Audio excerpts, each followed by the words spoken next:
Welcome to A star news Telugu. నా పేరు హారిక. నేటి వార్తా ముఖ్యాంశాలు.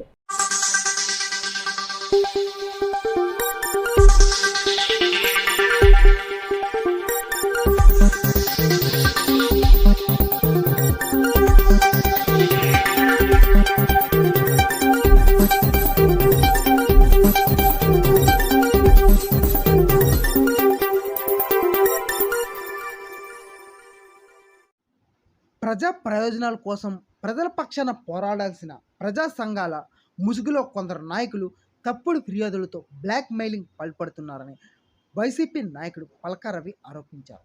అక్రమ నిర్మాణంపై చర్యలు తీసుకోవాలంటూ ప్రజా సంఘాల నాయకులు సిపిఎం కార్యాలయం నుండి బయలుదేరి జీవీఎంసీ కార్యాలయానికి చేరుకున్నారు. వారితో పాటు వైసీపీ నాయకుడు పల్కా రవి కుటుంబ సభ్యులు కూడా తమకు న్యాయం చేయాలంటూ వారితో పాటు ర్యాలీలో పాల్గొనడంతో ప్రజా సంఘాల నాయకులు విస్తరిపోయారు. అనకాపల్లి పట్టణంలో గాంధీనగరం సర్వే నంబర్ 348లో హైకోర్టు ఉత్తర్వుల ద్వారా మున్సిపాలిటీ కేటాయించిన స్థలంలో ఇంటి నిర్మాణం చేస్తూ ఉంటే కొందరు ప్రజా సంఘాల ముసుగులో తాను అక్రమంగా బిల్డింగ్ నిర్మిస్తున్నట్లు పదే పదే తప్పుడు ఫిర్యాదులు చేస్తున్నారని ఆరోపించారు.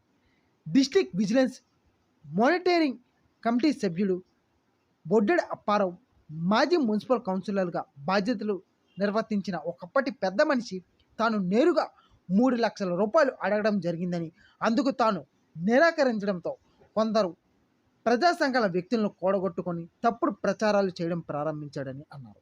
వారు అడిగిన డబ్బులు ఇవ్వకపోవడం వల్లే జీవీఎంసీ అధికారులపై ఒత్తిడి తెచ్చి నిర్మాణం ఆపే ప్రయత్నం చేస్తున్నారని అన్నారు. వారు బెదిరింపులకు తాను లొంగేది లేదని పల్కా రవి అన్నారు.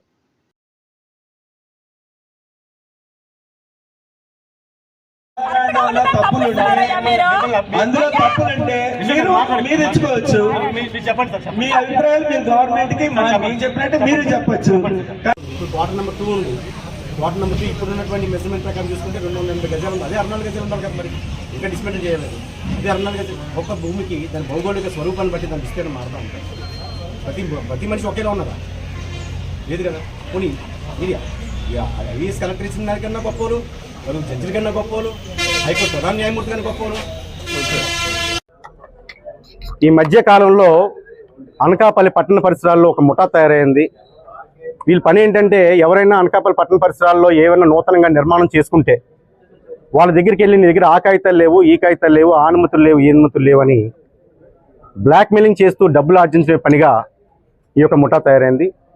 ఇందులో భాగంగా అనకాపల్లి పట్టణం స్థానిక మిరియాల కాలనీలో నేను స్వార్జితంగా కొనుక్కొని సర్వ హక్కులు పొంది అన్ని అనుమతులు తీసుకొని నిర్మాణం చేపడుతుంటే గత 7 నెలల క్రితం జూన్ నెలలో డీవీఎంసీ మెంబర్ని చెప్పుకుంటూ బ్లాక్మెయిల్ చేసుకుంటూ డబ్బులు ఆర్జించే బొడ్డేడ అప్పారావు సన్నా పోతురాజు అనే వ్యక్తి నా దగ్గరికి వచ్చి నాకు మరియు నా టీంకి 3 లక్షల రూపాయలు నువ్వు కేటాయించాలి, లేదంటే నీవు చేస్తున్నటువంటి నిర్మాణం పేద ఫిర్యాదులు చేస్తా అని చెప్పి నన్ను అడగడం, నేను దాని సమాధానంగా 3 లక్షలు కాదు కదా, 3 రూపాయలు కూడా నీకు ఇవ్వనని చెప్పి సమాధానం చెప్పాను. ఇక ఆ రోజు నుంచి ఈ రోజు వరకు కూడా పలుమారు సార్లు నా మీద మరియు నేను చేసినటువంటి నేను కడుతున్నటువంటి బిల్డింగ్ మీద కూడా పలుమారు సార్లు అనకాపల్లి జోనల్ ఆఫీస్లోని, మెయిన్ ఆఫీస్లోని, స్పందనలోని పలుమారు సార్లు కంప్లైంట్ పెట్టడం జరిగింది. అలా కంప్లైంట్ పెట్టిన వారికి మున్సిపల్ అధికారులందరూ కూడా విచారణకు రావడం, ఎంక్వైరీ చేయడం, పట్టణ సర్వేర్ వచ్చి సర్వే కూడా చేసుకోవడం, దానికి తగ్గ విధంగా వాళ్ళందరూ కూడా సమాధానం చెప్పడం, పేపర్లకి ఖండన ఇవ్వడం కూడా చేశారు.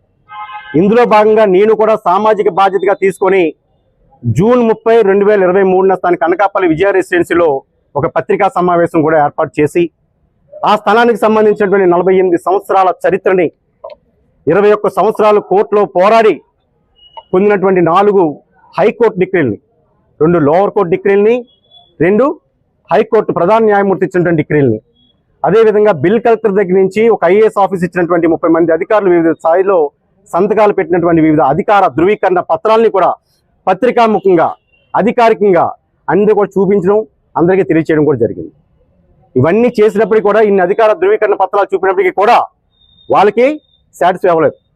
కారణం ఏంటంటే ఆర్బీఐ గవర్నర్ ఆమోద ముద్ర వేసినటువంటి కరెన్సీ నోట్లో చూపించలేదు. అది నేను చేసినటువంటి తప్పు. అందులో భాగంగా మళ్ళీ ఈరోజు ఒక అపోహను పెట్టుకుని, ఒక తప్పుడు రిపోర్ట్ను పట్టుకుని అనకాపల్లి మున్సిపల్ కమిషనర్కి ఫిర్యాదు చేస్తామని నా మీద మాధ్యమాల్లో చేయడం ద్వారా నేను కూడా తెలుసుకొని ఇటువంటి తప్పుడు వ్యక్తుల్ని, తప్పుడు ఫిర్యాదుల్ని ప్రోత్సహించకూడదని చెప్పి మున్సిపల్ కమిషనర్ గారికి, అదేవిధంగా నాకు పర్మనెంట్ ఇంజెక్షన్ ఆర్డర్ ఉన్నటువంటి నా స్థలం మీద నా పరువు భంగం కలిగే విధంగా, నా కుటుంబ పరువు రోడ్డుకి ఇచ్చే విధంగా వాళ్ళు చేస్తున్నటువంటి విషయానికి అనకాపల్లిలో వాళ్ళ మీద పరువు నష్టం దావా వేసి క్రిమినల్ మరియు సివిల్ కేసులు కూడా వేస్తానని చెప్పి తెలియజేసుకొని వచ్చాను. అదేవిధంగా ఈ యొక్క సందర్భంగా అనకాపల్లి పట్టణ ప్రాంతాల్లో ఉన్నటువంటి ప్రజలందరికీ కూడా విజ్ఞప్తి, దయచేసి సోదరులారా, మీరు నిర్మాణం చేస్తుంటే ఇలాంటి ముఠా మీ దగ్గరికి వస్తుంది, దయచేసి వాటిని ప్రోత్సహించొద్దు. భారతదేశంలో అతిపెద్ద ప్రజాస్వామ్య దేశమైనటువంటి భారతదేశంలో ఉన్నటువంటి చట్టాలు, సెక్షన్లు అందరూ కూడా భారతదేశంలో ప్రజలు ఉన్నటువంటి 140 కోట్ల మంది కూడా సమానంగా వర్తిస్తాయి. మీరు దయచేసి ఫిర్యాదు చేయండి, ఆ ఫోన్లు ఉంటే రికార్డు చేయండి, వాళ్ళ మీద పోలీస్ స్టేషన్లో ఫిర్యాదు చేయండి. అదేవిధంగా దీనికి బొడ్డే అప్పారావు గారికి చిన్న విన్నపం, మీరు సమాజ అభివృద్ధి కోసం, సమాజ శ్రేయస్సు కోసం, సమాజ అభ్యున్నతి కోసం, సమాజంలో ఉన్నటువంటి పేదలు, బడుగు బలహీన వర్గాల అభ్యున్నతి కోసం పాటుపడుతున్నాను బొడ్డే అప్పారావు గారు. మీకు స్థానిక అనకాపల్లి గౌరపాలెంలో ఒక 48 సెంట్లలో 15 సెంట్లు ఇల్లు కలదు, మిగతా 33 సెంట్లు కూడా ఖాళీగా ఉంది. దయచేసి ఆ స్థలాన్ని ఎంతో మీరు జీవీఎంసీకి రిజిస్ట్రేషన్ చేసినట్టయితే దాంట్లో పౌర గ్రంథాలయం నిర్మాణం చేయబట్టవచ్చు. మీరు చరిత్ర పుటలో చిరస్థాయిగా ఉండొచ్చు. ఇలాంటి పిచ్చి పనులు, చేతకాని పనులు, తప్పుడు దోవ పనులు, డబ్బులు బ్లాక్ మెయిల్ పనులు చేస్తే చరిత్రహీనులుగా ఉంటారని చెప్పి ఈ సందర్భంగా తెలియజేసుకుంటున్నాం.